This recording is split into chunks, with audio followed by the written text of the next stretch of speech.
আমবাগানত 3দিনীয়া কাৰ্যসূচীৰে নাৰী কল্যাণ আৰু সবলীকৰণ সেমিনাৰৰ সফল সামৰণি কলিয়াবৰ বিধানসভা সমষ্টিৰ অন্তৰ্গত আমবাগান আনন্দমাৰ্গ প্ৰচাৰ সংঘৰ ওমেন ওয়েলফেয়াৰ ডিপাৰ্টমেণ্ট অৰ্থাৎ নাৰী কল্যাণ বিভাগৰ উদ্যোগত আমবাগান আনন্দমাৰ্গ বিদ্যালয়ৰ প্ৰাংগণত চলিত মাহৰ 12 ছেপ্টেম্বৰৰ পৰা 14 ছেপ্টেম্বৰলৈকে 3দিনীয়া কাৰ্যসূচীৰে আনন্দমাৰ্গ দৰ্শনত নাৰী মৰ্যাদা আৰু সবলীকৰণৰ ওপৰত এখন সেমিনাৰৰ বিশাল আয়োজন কৰে। নাৰী কল্যাণৰ ওপৰত সজাগতা বৃদ্ধিৰ বাবে বৰ্ণাঢ্য শোভাযাত্ৰাৰ আয়োজন কৰে উদ্যোক্তাসকলে। এই শোভাযাত্ৰাত নাৰীৰ সবলীকৰণৰ হকে নানা শ্লোগান সম্বলিত প্লেকাৰ্ড হাতে হাতে লৈ শতাধিক মহিলা পদযাত্ৰাত অংশগ্ৰহণ কৰে। নাৰী মৰ্যাদাৰ ওপৰত প্ৰশিক্ষণ শিবিৰৰ আয়োজন কৰে উদ্যোক্তাসকলে। বহু বেমাৰৰ পৰা মুক্তি পোৱাৰ উদ্দেশ্যে কৌশিক নৃত্যৰ আয়োজন কৰে উদ্যোক্তাসকলে।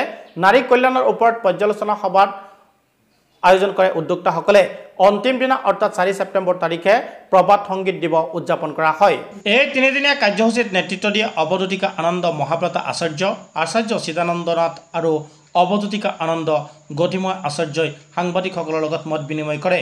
এই মুহূৰ্তত মন্তব্য আছে আপোনালোকলৈ আগবঢ়াইছো। নমস্কাৰ। আমরা নারীর মোড়া বিষয় অনুষ্ঠানটা শুনেছি, বিশেষ করে একটা আমাদের আনন্দমার্গ প্রচারকের নারী কল্যাণ বিভাগ সংগঠন, এই সংগঠন অনুষ্ঠান নারী বিভাগ। অ্যাকচুয়ালি আমাদের মেন উদ্দেশ্য হচ্ছে একটি সুস্থ সুন্দর মানব গড়ার উদ্দেশ্য।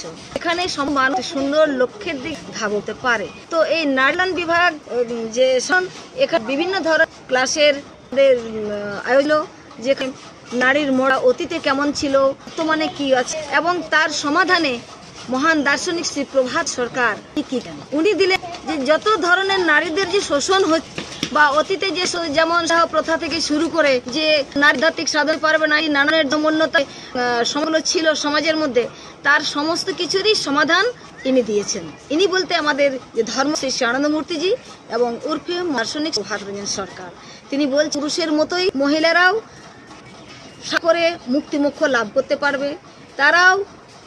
তাদেরকেও মানে অর্থনীতি দিতে হবে, তাদেরকেও সামাজিক মর্যাদা হবে।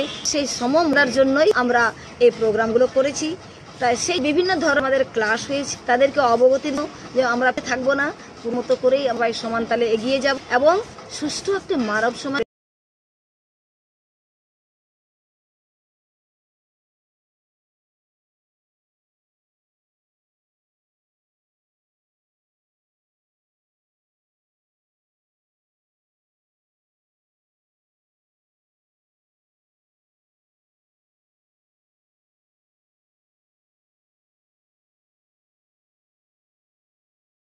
তথাপিও যিহেতুকে আজি বৰ্তমান চেমিনাৰত ইয়াত যি 3দিনীয়া নাৰীৰ ওপৰতে আলোচনা সকলোখিনি হৈছে, সকলোকে পুংখানুপুংখভাৱে বুজাই দিয়া যে বুলিলে যে আগত যিটো ভাৱ আছিলে, মনোভাৱ আছিলে, যাতে নাথাকে। ঘৰৰ লগত পাইছে এনে যুগত নাৰীয়েও একেলগে দৌৰিছে, সেনাত যি কৰিছে, এই ক্ষমতা নাৰীৰ পূৰ্ণ সমস্যাই তেওঁলোকে অধীন ল'ব পাৰে। তেহে এখন সমাজ পূৰ্ণ গতিত সমানে আগুৱাই যাব পাৰিব। তথা সমায়ে পিছ ৰৈ যাব, সমাজ সদায় পিছই থাকিব।